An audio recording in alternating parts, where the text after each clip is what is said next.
इस टोले को हुकूमत में रखने के लिए मैं आज आपसे ये गुजारिश करना चाहता हूँ कि ये जो पीडीएम हुकूमत है, आदादो शुमार के साथ ये साबित किया जा सकता है कि पाकिस्तान का सबसे बड़ा सानिया जो पिछले 75 साल में हमारी तारीख के पेश आया है, वो ये पीडीएम हुकूमत के 11 माह थे। आदादो शुमार हमारे मुल्क में सैलाब आए, हमारे मुल्क में ज़लज़ला आया, हमारे मुल्क के अंदर वबा आई, हमने 2 जंगों का सामना किया, हमारे मुल्क पे इकोनॉमिक सैंक्शंस भी लगाई गई, लेकिन जो पिछले 11 माह के अंदर माशी तबाही आई है और आम आदमी की ज़िंदगी के अंदर जो परेशानी और मुश्किलात आई हैं और जिस तरह पाकिस्तान के पोटेंशल को और पाकिस्तान की सोसाइटी को तबाह किया गया है, इससे पहले कभी नहीं हुआ।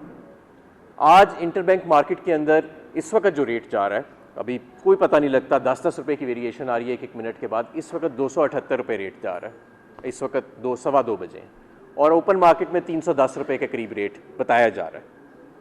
IMF प्रोग्राम कहाँ खड़ा है किसी को कोई पता नहीं। वज़ीर मुमलिकत जो हैं आयशा गौस पाशा, वो 3 हफ्ते से छुट्टी पे हैं।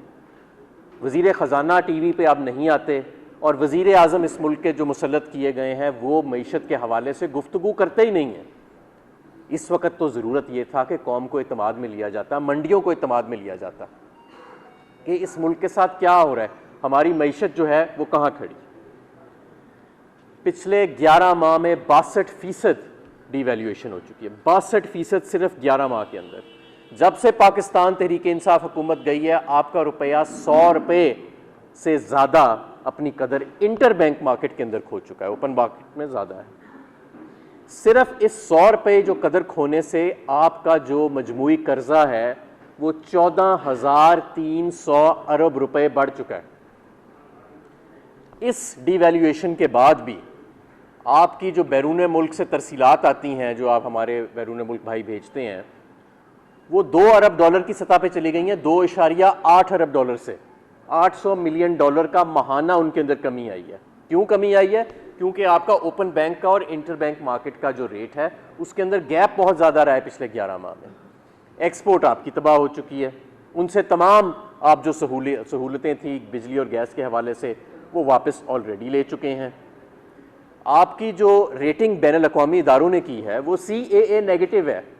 ये इतनी कम रेटिंग पहले नहीं हुई हमारी, ये वो रेटिंग है जो डिफ़ॉल्ट से करीब ममालिक की होती है। श्रीलंका की डिफ़ॉल्ट से पहले ये रेटिंग थी। आज पीडीएम की हुकूमत को ये भी तमगा जाता है कि उनके दौर में ये रेटिंग हुई है। और हमारी जो डेट सर्विसिंग, आप देखें इस वक्त स्टेट बैंक की मॉनेटरी पॉलिसी कमेटी की एक हंगामी मुलाकात जारी है जिसके अंदर 100% बात है कि इंटरेस्ट रेट्स को बढ़ाने का फैसला किया जाएगा। मैं आपको ये बताना चाहता हूँ कि हमारी इंटरेस्ट सर्विसिंग PTI दौर में 1500-2000 अरब होती थी ज़्यादा से ज़्यादा, और बड़ी तनकीद की जाती थी।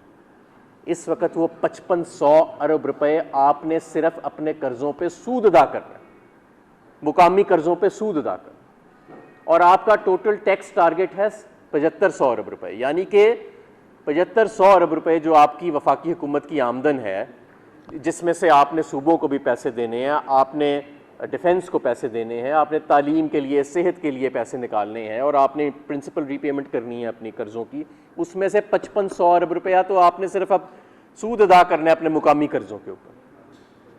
तो ये इस वक्त जो मईशत की सूरत हाल है, मैं समझता हूँ कि ये इंतहाई ख़तरनाक है। और ये बात हम बार बार हंगामी तौर के ऊपर हम ये बात बार बार वार्निंग देते रहे कि इनसे मईशत नहीं संभल रही, इनके आइडिया। अब देखें, जब आप इंटरेस्ट रेट फिक्स करते हैं और जिस तरह इसहाक डार साहब मईशत चलाते हैं, उस तरह मार्केट में डिस्टॉर्शंस आ जाती हैं। ये पहली मरतबा नहीं हुआ कि इन्होंने मईशत को तबाह किया है, इससे पहले भी इन्होंने मईशत को 2 मरतबा ये तबाह कर चुके हैं। और इस हुकूमत को आप ये अंदाज़ा लगाएं कि इस हुकूमत को इक़्तिदार में रखने के लिए क्या नहीं किया गया। लोटे पैदा किए गए, लोगों पे जाली पर्चे किए गए, लोगों को गैर कानूनी तौर पे उठा के उन्हें ना सिर्फ हरासा किया गया, उनको बुरहना करके उन पे तशद्दुद किया गया, लोगों को ब्लैकमेल किया गया, अपने ही लोगों को, किसी दुश्मन के लोगों को नहीं। इस टोले को हुकूमत में रखने के लिए कितनी मेहनत की गई, कितने इदारे अंडरमाइन किए गए, इलेक्शन कमीशन को जानिबदार बना दिया, मजाक बन गया आज वो पूरी कौम के सामने। FIA का जो हाल कर दिया गया, मुकम्मल पोलिटिसाइज कर दिया गया, जिसने मनी लॉन्ड्रिंग को पकड़ना था जो फैटफ के अंदर एक कलीदी किरदार था, एक बेहतरीन सर्विस दे रहा था। नैब के जो आफ्ताब सुल्तान साहब हैं वो इस्तीफ़ा दे गए कि यार मुझे जाली केसेस बनाने के लिए प्रेशर किया जा रहा है। पुलिस को इस्तेमाल किया गया लोगों को पकड़ धकड़ने के लिए और जाली केस बनाने के लिए। और आज भी अदलिया के अंदर तफरीक पैदा करने की कोशिश की जा रही है, यानी सुप्रीम कोर्ट तक को नहीं छोड़ा जा रहा। क्यों? कि बस इमरान खान का खौफ है। यानी इमरान खान का इतना खौफ है, क्या इतना उससे अब ख़तरा महसूस होता है कि पूरे मुल्क का, जो मैंने आपको ये बताया कि किस तरह मईशत के आज तमाम आदाद शुमार आपके दिवालिया होने से भी आगे खड़े हैं और तमाम इदारे जो हैं उनको अंडरमाइन कर दिया गया। और क्या क्या नहीं किया गया रियासत की तरफ से, हमारी सियासत के अंदर, हमारी इस माशरे के अंदर लोटे बनाए गए, जाली केस बनाए गए, लोगों को पे तशद्दुद किया गया, बुरहना किया गया, 80 साल के लोगों को पकड़ के जेलों में डाला गया। इदारे आज इलेक्शन कमीशन की आप हालत देख लें, ज़रा सर्वे कराएं ना मुल्क में, पूछें लोगों से कि क्या वो समझते हैं कि इलेक्शन कमीशन जानिबदार है या गैर जानिबदार है। आपको इसका जवाब मिल जाएगा। पीटीआई को कुछ कहने की ज़रूरत नहीं है, सर्वे करा के देख लें।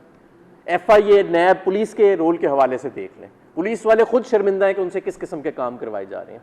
जब वो पकड़ने आते हैं हमारे लोगों को तो खुद बताते हैं कि यार ये किस तरह के काम हमसे करवाए जा रहे हैं। और अब अदलिया के अंदर, अदलिया के कल जो हमने एक मजाक देखा इस मुल्क के साथ कि एक वाज़े ब्लैक एंड वाइट में फैसला आता है और आपका वजीर कानून और अटॉर्नी जनरल खड़ा होके किस तरह की गुफ्तगू करते हैं गैर जिम्मेदार किस्म। तो ये क्या कोई अब हैरत अंगेज़ बात है कि आपकी मईशत आज यहाँ पे खड़ी है। आपने किया क्या इस मईशत के साथ, आप ये देखें ना। पहले मिफ्ता साहब आए, 2 महीने बातचीत ही नहीं हुई IMF के साथ, फिर एक बिल्कुल ही फेक फिगर्स वाला बजट का ड्राफ्ट पेश कर दिया, फिर उसको वापस लेके दूसरा ड्राफ्ट पेश किया गया। उसके बाद कभी इंपोर्ट बैन लग रहा है, कभी कुछ लग रहा है, कभी कुछ लग रहा है, मईशत नहीं चल रही। फिर डार साहब आ गए, 4 महीने आंखें दिखाते रहे IMF को। अपना ही प्रोग्राम जो मिफ्ता साहब तय करके गए थे IMF के प्रोग्राम का एक्सटेंशन, उसको वायलेट कर दिया। और आज भी नहीं बता रहे कि किधर खड़ा है। कभी कुछ कहते हैं, कभी कुछ, कभी कहते हैं कतर से पैसे आने, कोई पैसे नहीं आए, कहीं से पैसे नहीं आए। आज आपके दोस्त ममालिक जो हैं उनको आपकी हुकूमत के ऊपर एतमाद नहीं है। आज आलमी इदारों को आपकी हुकूमत के ऊपर एतमाद नहीं रहा। तो क्या ये PTI का कसूर है? पकड़ दकड़ PTI की, तौहीन IMF जो है वो शौकत तरीन पे बना के उन पे जाली पर्चे जो हैं वो कर दिए गए। इमरान खान के ऊपर 74 पर्चे बना दिए गए। ये आपकी परफॉर्मेंस है आज, ये आपकी परफॉर्मेंस है। ये आपने इदारों के साथ किया इस मुल्क के, ये आपने इस मुल्क की मईशत के साथ किया है, ये आपने मुल्क के। इसलिए आपके आगे खुदा हाथ बांध के हम कहते हैं कि घर चले जाएं, इस्तीफ़ा दे दें। और बड़े अदब से मैं ये कहता हूँ कि इन इदारों के अंदर भी मुदाखलत बंद कर दें। एक आम इंतखाब होने दें इस मुल्क के अंदर, साफ शफाफ एक नए मैंडेट की ज़रूरत है। PTI के लिए नहीं। ये जो इस वक्त मुल्क का हाल कर दिया है, बड़ी दलेरी की बात है हुकूमत इस वक्त संभालना। PTI के लिए नहीं मैं बात कर रहा, मैं ये बात कर रहा हूँ इस मुल्क के लिए। इस मुल्क को एक नए मैंडेट की ज़रूरत है, इस मुल्क को स्टेबिलिटी की ज़रूरत है, जो मैंडेट के बगैर नहीं आएगा। ये गेम्स खेलने से, हरासा करने से, ऑडियो वीडियो लीक करने से ये इस मुल्क में स्टेबिलिटी नहीं आएगी। इस मुल्क से ये चोरों का टोला पॉपुलर नहीं हो जाएगा अगर कोई समझता है कि ये सारा करके उनको बैसाखियां दे के खड़ा करके इन्हें पॉपुलर कर दिया जाएगा। ऐसे नहीं होना। करके देख लिया आपने 11 माह, ये सारा कुछ नहीं हुआ। ये इस अभी भी वक्त है हमारे पास। और आज आप देखें ये जो हम एक मजाक बन के रह गए हैं आलमी दुनिया के अंदर, जो इन्वेस्टर कॉन्फिडेंस तबाह हुआ है पिछले 11 माह के अंदर, 1 दहाई लग जाएगी उसको वापस लाने के अंदर। और वो लोग जिनका सब कुछ इस मुल्क में है, जो एवन फील्ड के फ्लैट जो हैं या कतरी खत लेके नहीं फिर रहे अपनी जेबों के अंदर, या जिनके 1-1 अरब डॉलर के प्रॉपर्टी के पोर्टफोलियोज बाहर नहीं हैं, वो लोग किधर जाएं? आज आपका सारा मुल्क जो है वो मायूस बैठा हुआ है। और ये मायूसी गुस्से में तब्दील हो रही है। आपने देखा इमरान खान जमानत लेने भी जाता है तो एक इनकलाब उभर आता है सड़कों के ऊपर। ये क्या है? ये किस चीज़ की निशानदही कर रहा है? ये लोगों का अदम एतमाद है, लोगों की नफरत है मौजूदा निज़ाम के साथ जो मुसल्लत किया गया उनके ऊपर। और ये इमरान खान का बड़ापन है कि इस सारा कुछ होने के बावजूद जो उनके साथ हुआ, उनको गोलियों से छली कर दिया गया, उनके लोगों को हरासा किया गया, कि आज भी वो जमहूरियत और आइन के साथ अपनी कमिटमेंट शो कर रहे हैं। तो लिहाजा जो आज हमारी मईशत का हशर हो चुका है, जो हमारी इस वक्त सूरत हाल बन चुकी है मुल्क की, ये कभी पहले जंग के दौर में, वबा के दौर में, बदतरीन जल्जलों के दौर में आज तक ऐसे कभी नहीं हुआ। बहुत ही मायूस कुन, बहुत ही जैसे कहते हैं ना कि दिल दुखता है ये देख के कि कहाँ हमारा मुल्क 11 माह पहले खड़ा था और किधर इन जालिमों ने लाके खड़ा कर दिया अपने। और अभी भी तजर्बे जारी हैं, कोई नए नए किस्म के। कल भी जाली केसेस जो हैं मुझ पर और बाकी लोगों पर, दहशतगर्दी के जाली केसेस बिल्कुल उनको बनाया गया। अभी भी इनका ख्याल है कि शायद ये करने से, डराने धमकाने से अब नहीं होना ऐसे, अब ये मामलात आगे चले गए हैं। तो लिहाजा फौरी तौर पे हमें इलेक्शंस की तरफ जाना चाहिए, आम इंतखाबात की तरफ जाना चाहिए। ये मैं और इंटरिम हुकूमत के हवाले करें वफाकी गवर्नमेंट को भी। ये जो इस वक्त ये लोग बैठे हैं बिल्कुल गैर संजीदा हैं। और सुनने में ये आ रहा है कि इस्टेब्लिशमेंट को ये शायद कहा जा रहा है कि जी अगर इलेक्शन होए तो फिर ये IMF का मुआहदा नहीं करेंगे। सुनने में ये कहा रहा है, आज कोई सोशल मीडिया पे ये बात चली थी। और अगर ये बात गलत है तो इसहाक डार साहब और शहबाज शरीफ साहब TV पर आएँ और आके क्लैरिफाई करें कौम को इस मुआहदे के हवाले से और मईशत के हवाले से। और अगर ये बात दुरुस्त है जो मैं कह रहा हूँ, तो इससे बड़ी गद्दारी क्या हो सकती है आपके मुल्क के साथ कि आप अपनी छोटी सी सियासत के लिए, छोटी सी कुर्सी के लिए, वो उस पर भी आपको किसी ने मुसल्लत किया हुआ है, को मुसल्लत करके चला गया और अभी तक कर रहे हैं कुछ लोग बैठे, उस छोटी सी कुर्सी के ऊपर आप जो है, जिस पर ना आपको कोई मानता है, 0% आपकी अप्रूवल रेटिंग है, उसके लिए आप पूरे मुल्क की मईशत को ख़तरे में डाल रहे हैं और केस बना रहे हैं इमरान खान पे गद्दारी के और शौकत तरीन पे। तो कोई शर्म करें, कोई हया करें। इस मुल्क के साथ जो आपने कर दिया है, ये आपकी ये अब इस कोई उम्मीद ना रखे कि ये लोग अब बाहर निकल सकेंगे या किसी को मुंह दिखा सकेंगे। ये मुल्क अपना फ़ैसला कर चुका है और इसके फ़ैसले को तस्लीम किया जाए, अवाम को मौका दिया जाए अपने लोगों, अपने हुक्मरानों को चुनने का साफ शफाफ तरीके से, और ये गेम्स खेलनी बंद कर दी जाए। ये गेम्स ही हमें यहाँ तक जो है वो ले आई हैं।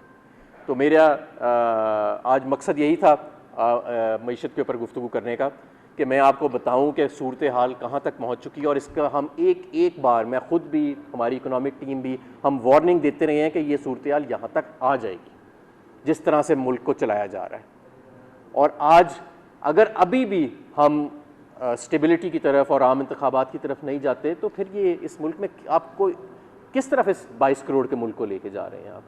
क्या आपका विजन है, क्या प्लान है? प्लान तो हमें खैर आज तक नज़र नहीं आया। शहबाज शरीफ साहब ने तो आज तक मईशत पे गुफ्तगू भी नहीं की। तो सूरत हाल बहुत संगीन है। हर पाकिस्तानी जो बाहर, जिसने अरबों करोड़ों डॉलर जो हैं वो लूट के नहीं रखे हुए, जिसने एवन फील्ड और सरे महल नहीं बनाए, वो हर पाकिस्तानी, चाहे उसका किसी भी जमात से ताल्लुक़ हो, वो आज पाकिस्तान के लिए परेशान है और गुस्से में है। और इसका एक ही रास्ता है और वो रास्ता मैंने आपको बता दिया। जी, सवाल आज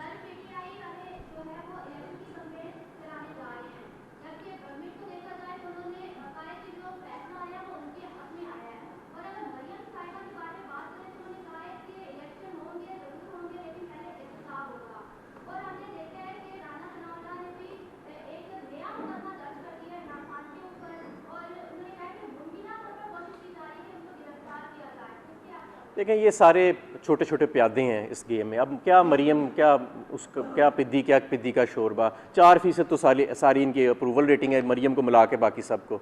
ये बिलावल बच्चे की 1% है सिर्फ, और शहबाज शरीफ की 0% है जो नए आ रहे हैं। अवाम का तो इनके पास एतमाद है नहीं, और बढ़ के ये राना सनाउल्लाह साहब पता नहीं कब से मार रहे हैं। और आज ये सूरत हाल है कि अपने आप को सियासी लोग कहते हैं और इंतखाबात का नाम सुन के इनको रात को नींद नहीं आती। तो इनकी ये बातें बिल्कुल गैर संजीदा हैं। और मरियम बीबी जो बात कर रही हैं कि जी पहले तराजू बराबर होएगा, कभी चोर का और सादिक और अमीन का तराजू भी बराबर हो चुका है। ये इत्तेफाक फाउंड्री का तराजू नहीं है जो चोर और एक ईमानदार आदमी को बराबर कर दे। ये इंसाफ का तराजू है, जिसने अरबों लूटे हैं उसके लिए तराजू का पलड़ा फ़र्क होगा। और जो सादिक और अमीन है, जिसके नाम पे आज अरबों रुपए इकट्ठे होते हैं, जो सारी दुनिया में जिसकी ईमानदारी के चर्चे हैं, उसके लिए तराजू का हमेशा फ़र्क होएगा, अगर तो इंसाफ का तराजू है।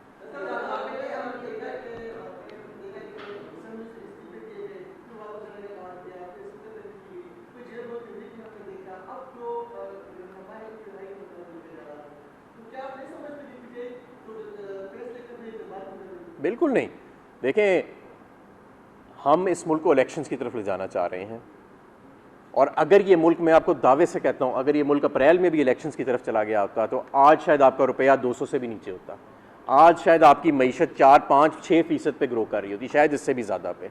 आज आपके मुल्क में स्टेबिलिटी होती, एक मुस्तहकम हुकूमत, चाहे हमारी होती या किसी और की होती, लेकिन एक मुस्तहकम हुकूमत कायम होती। आज इन बैनुल-अक़वामी इदारे जो हैं उनमें आपकी क्रेडिबिलिटी होती। आज आधा मसला तो इसहाक डार की क्रेडिबिलिटी का है ना, आधा मसला तो ये है। और आधा मसला ये है कि सारी दुनिया को पता है कि ये PDM हुकूमत जो है ये मुंतखब हुकूमत नहीं है, ये बैसाखियों पे खड़ी है और ये किस तरह से पॉलिसी रिफॉर्म कर सकती है।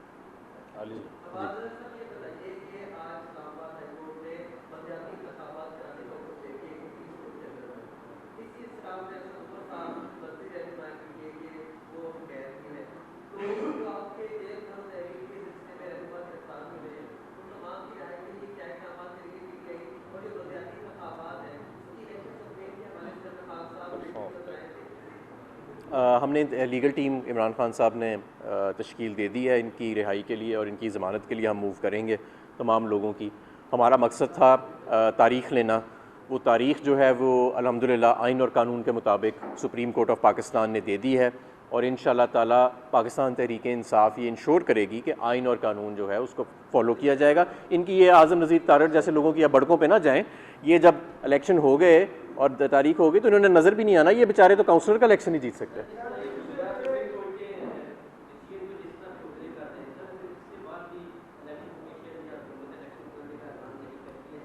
तो आर्टिकल 6 है, फिर देखें, फिर सिर्फ तौहीन अदालत नहीं, फिर तो आर्टिकल 6 है।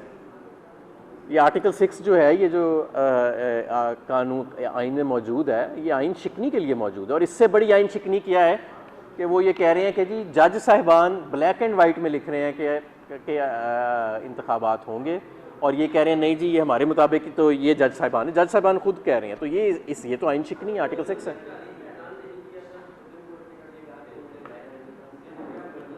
बात ये है कि जिस दिन कासिम सूरी साहब की स्टेटमेंट आई थी और वो हमारा अदम एतमाद का था, तो प्रिजन वैन बाहर आके खड़ी हो गई थी ना पार्लियामेंट हाउस के।